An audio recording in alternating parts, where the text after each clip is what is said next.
double degree staffnya itu langsung berat.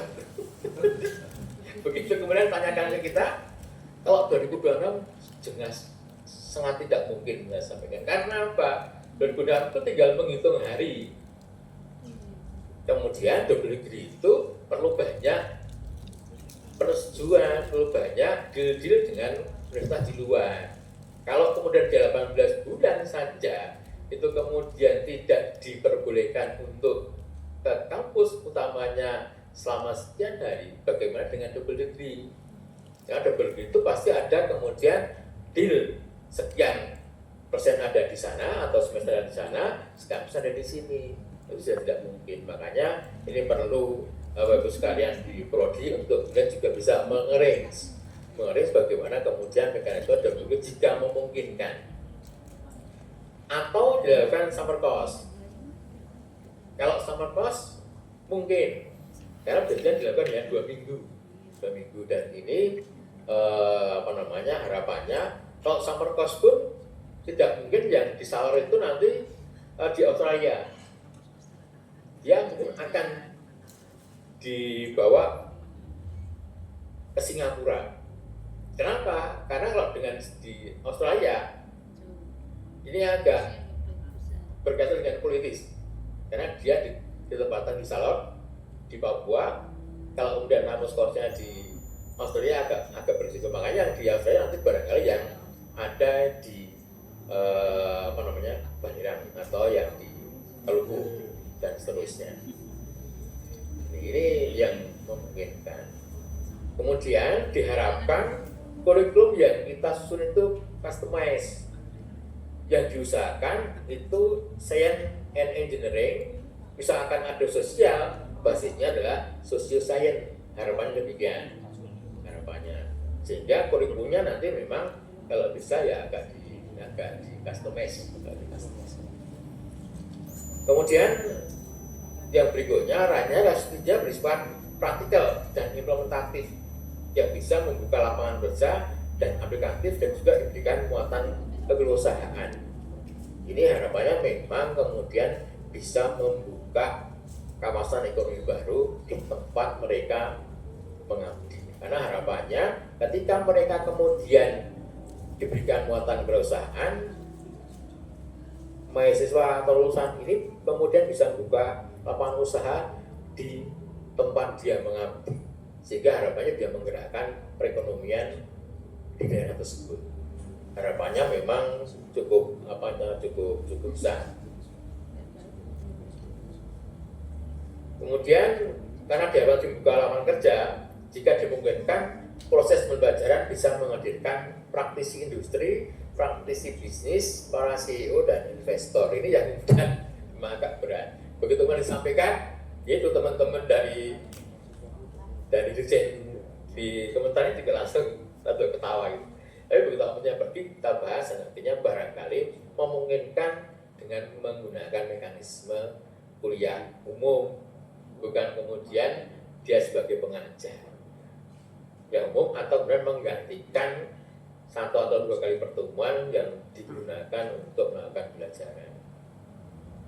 Tapi juga disampaikan ada potensi diberikan awarding bagi mahasiswa asing atau pengajar dari negara asing yang Bapak Ibu sekalian punya.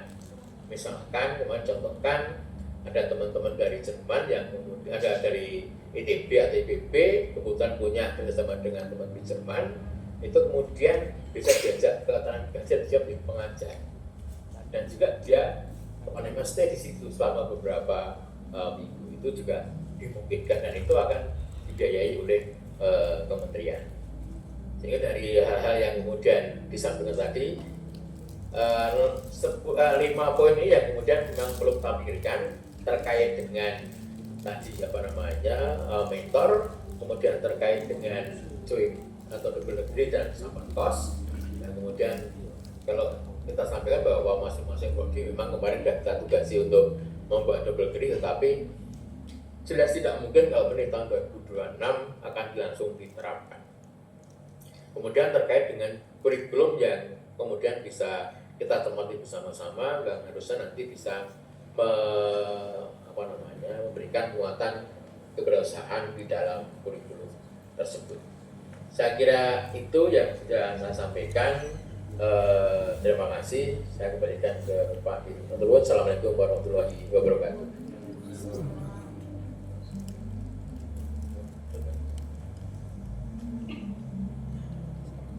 Terima kasih Pak Wedir, Bapak Ibu Wakil Dekan, Kaprodi. Ya memang ini program pertama dan ini program mercusuar dari Kementrans atas apa ini penunjukan langsung oleh Pak Presiden. Memang kelihatannya programnya kan mercusuar ya antara optimis dan pesimis ya, apalagi kalau melihat lokasinya di daerah nanti bisa perjalanan darat, jalan setapak iso nggak tahu saya nanti. Nah terus harus akan PKS dulu, MOU, kemudian setelah itu kita juga harus mendrill mahasiswa TOEFL-nya, ya kan? Nah, memang kekhawatiran kita bersama itu, orang mahasiswa ini, gelem apalagi nanti di sana ada kan, Bapak Ibu. Karena ini juga belum clear, ya, jadi di tataran dirjen dan sebagainya mungkin kemarin juga setelah Pak Menteri menyampaikan terkait ada double degree macam-macam, mungkin dirjen sebenarnya juga kelabakan mungkin terkait anggaran dan sebagainya, apalagi ini juga mesnya juga baru akan sedang disiapkan, jadi detail engineering mungkin gitu. Jadi dari 5 lokasi ada di 3 lokasi. Memang idenya nanti adalah untuk menjadi sustainability terkait pembangunan daerah, dan harapannya nanti transmigrasi baru itu nanti menjadi kawasan-kawasan pembangunan yang luar biasa. Memang harapannya ke depan seperti itu. Monggo Bapak Ibu, mungkin ada yang mau disampaikan, monggo Bu Adek, Bu Mbak Wido, terus monggo Bu Adek. Itu salah satu pertanyaan saya. Kemudian yang kedua, kalau sarpras sedang akan disiapkan ya saya direct saja lah, karena mungkin sudah dipikirkan dua hal itu. Terus untuk yang ketiga yang berkaitan tadi saya sempat sampaikan itu asuransi kesehatan atau keselamatan itu kok tidak masuk dalam RAP, sedangkan mahasiswa akan tinggal cukup lama di sana dengan kondisi lingkungan yang walau alam. Nah itu juga. Terus kemudian yang keempat, seberapa customize yang disebut dengan kurikulum boleh di customize seperti itu. Dan wah kok banyak sekali nggih sampun menika kemawon kepiyun matur nuwun. Assalamualaikum.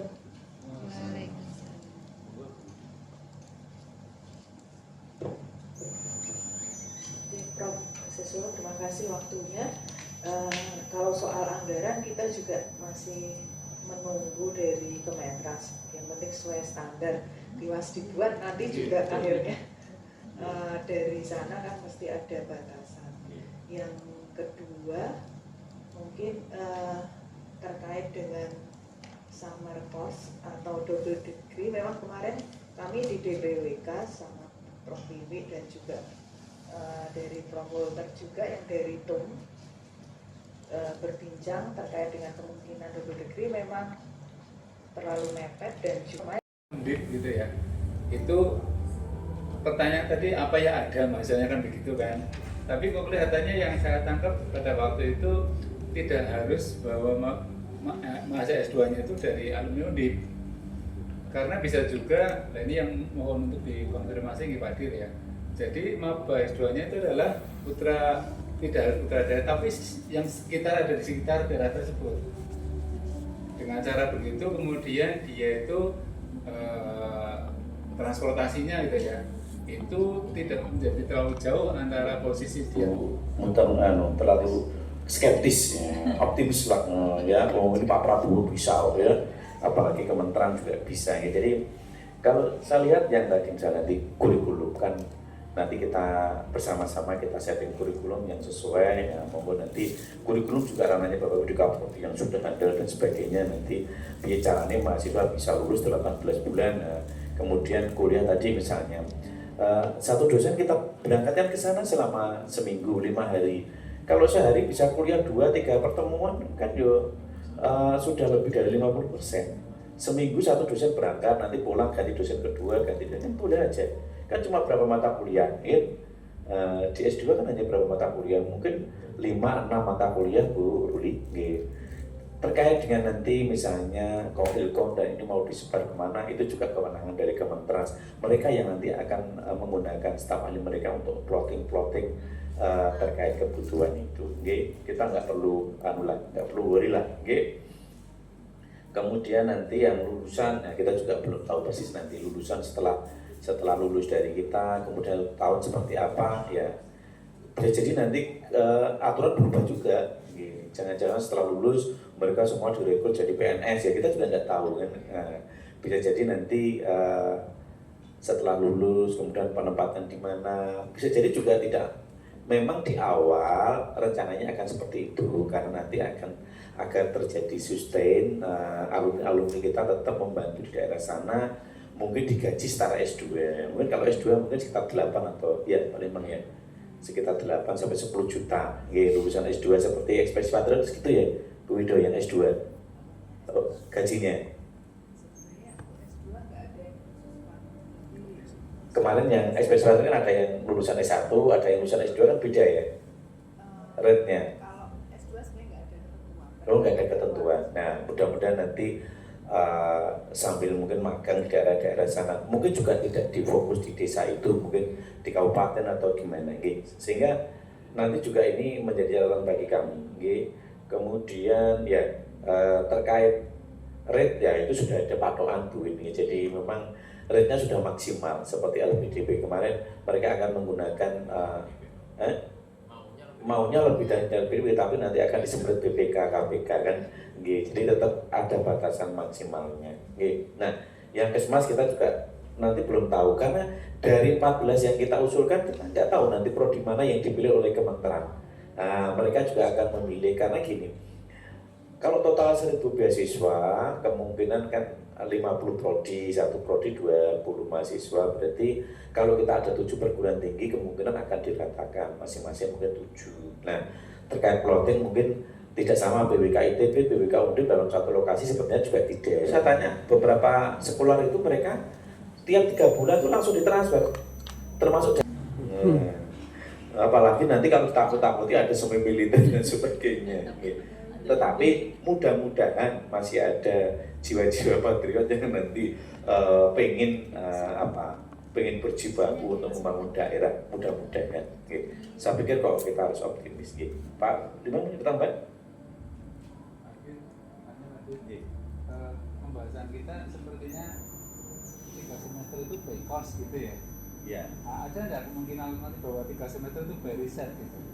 Artinya kalau by riset itu kan kalau sudah punya rencana penelitian seperti ini, 1 bulan ketemu di sini untuk metodologi penelitian, misalkan selanjutnya mahasiswa melaksanakan desain riset dari dosennya atau yang sudah disiapkan kementerian bahwa harus melakukan seperti ini, tinggal nanti monitor saja. Mungkin tidak kalau misalkan mungkin melaksanakannya hibrid, ada yang by course, ada yang by riset sesuai dengan kesiapan kita masing-masing gitu Pak. Ya, memang by course by riset itu Bapak Ibu ada plus minusnya memang. Kalau mahasiswa ingin mendapatkan pengkayaan keilmuan memang by course, ya kan? Nah, kalau memang mahasiswa nanti outputnya riset, outputnya memang harus publikasi ya by riset. Kami belum berdiskusi dengan kementerian, kemarin belum dibahas ya Pak Limbang ya? Belum ya, nanti kalau mau boleh by riset, cuma nanti dengan 3 semester harus jurnal bereputasi 1, nyandak pola ya, itu datanya Pak Ayu pola. Terus oke, monggo mungkin Pak Ayu bisa nambahkan ini. Baik, betul Pak Dir. Jadi yang pertama terkait dengan mahasiswa tadi, memang rekrutmennya itu terbuka. Jadi siapapun bisa mendaftar, tetapi kemudian pada saat seleksinya itu memang ada beberapa kriteria yang kemudian nanti akan diterapkan. Misalkan yang ekstrim itu Pak Menteri sempat menyampaikan, yang ekstrim dan menerima yang FU-nya lebih dari 120. Jadi dia memang benar-benar jenius. Itu misalkan, tapi juga tidak kemungkinan ketika dia juga bukan putra daerah. Tetapi nanti putra daerah pun kemudian tidak harus transportasi dari daerah kemudian ke lokasinya. Dia tetap akan di karantina di mesnya. Kemudian yang berikut terkait dengan tadi 50% bisa kurang tidak. Sebetulnya ini kita menjalankan sebetulnya. Kenapa saya bilang menjalankan? Misalkan tadi BSDKU, apakah kemudian ketika seorang dosen itu mendapatkan jalan mengajar selama 5 minggu, dilaksanakan 5 minggu? Tidak juga kan? Sehingga ketika dia datang ke kampus atau ke asrama itu, dia melakukan proses pembelajaran. Kan sama saja sebetulnya. Itu sama. Dan itu kemudian mereka memaknainya ternyata tidak sekedar pada tatap muka, tetapi maknanya adalah pada SKS, capaian SKS yang dilaksanakan di lokasi. Misal, seorang anak S2 itu kan paling kuliah hanya 1 semester pertama saja. Dan semester 2, semester 3 ya kan dilakukan untuk melakukan riset dan seminar. Sehingga kalau dilihat dari SKS-nya barangkali memang lebih dari 50% itu mereka tidak melakukan tatap muka secara klasikal. Nah, tapi kemudian melakukan pembelajaran, dan itu yang dimungkinkan, makanya kemudian bisa dilakukan dengan cara hybrid atau kemudian dengan dosen yang datang ke lokasi itu kemudian melakukan proses pembelajaran seperti kalau kita yang melakukan ya teman-teman yang melakukan di PSDKU, karena demikian. Kemudian terkait dengan by cost dan by research, kami kemarin dengan ITB kemudian dengan UGM juga kemudian ini agak keberatan kalau kemudian ketika mahasiswa itu harus selesai di 3 semester, tapi harus kemudian targetnya adalah Scopus ulurannya. Karena dengan BIKOS dan BISET itu memang akan sangat berbeda. Makanya kemudian ya memang mungkin BIKOS, tetapi kemudian yang tadi kemudian bisa dimodifikasi juga terkait dengan tugas akhirnya. Memang kalau memang kemudian mau cepat ya kemudian tugas akhirnya berupa penugasan yang kemudian bisa dilaksanakan di di lokus saat mereka melakukan pengabdian di transmigrasi. Kemudian dari terkait dengan lama 1 tahun itu memang kesepakatan kita bahwa kalau kemudian awalnya kan usianya 2N+1 sehingga 2N+1 berapa itu? 3 tahun kan, sehingga kemudian kalau kemudian hanya 6 bulan itu kemudian dia belum melakukan apa-apa di lokasi pengabdian, sehingga kita ambil kemarin kesepakatan 1 tahun agar kemudian mereka juga sempat mengabdikan di, dan 1 tahun pun itu juga mereka digaji oleh kementerian, sehingga ketika kemudian mereka kalau toh kemudian dia mengembangkan ekonomi di lokasi dan siap dia hidup dalam 1 tahun itu ya dia teruskan aja. Tapi ketika kemudian pengabdiannya sudah usai 1 tahun, ya dia dibebaskan untuk kemudian memilih mau kemana. Itu dari hasil diskusi terakhir kemarin. Saya kira begitu. Terima kasih Pak Dir. Terima kasih Pak Wadir. Cukup ya Bapak Ibu. Nanti sambil kita melihat perkembangan dari kementerian seperti apa, tapi jangan terlalu menjadi beban bagi Bapak Ibu. Terus saya langsung berangkat ke sana. Jadi kita juga masih ada waktu sampai nanti catatan-catatan tadi yang disampaikan Bapak Ibu nanti menjadikan concern kami untuk ke kementerian, karena memang ini program pertama dan program unggulan Kementerian dan Dikti-Saintek. Jadi nanti terkait adjustment kurikulum juga nanti kita perlu koordinasi bersama sehingga target kita mahasiswa bisa selesai 3 semester di lokasi ya. Syukur-syukur nanti kuliahnya semester 1 bisa selesai, semester 2 riset, semester 3 monggo nanti. Jadi ada pengaturan yang lebih fleksibel yang nanti bisa kita lakukan untuk percepatan lulusan. Sekali lagi terima kasih Bapak Ibu rawuhnya. Nanti kita akan koordinasi lagi sambil menunggu perkembangan dari Kementerian. Terima kasih, mohon maaf apabila ada kurang lebihnya. Wassalamualaikum warahmatullahi wabarakatuh.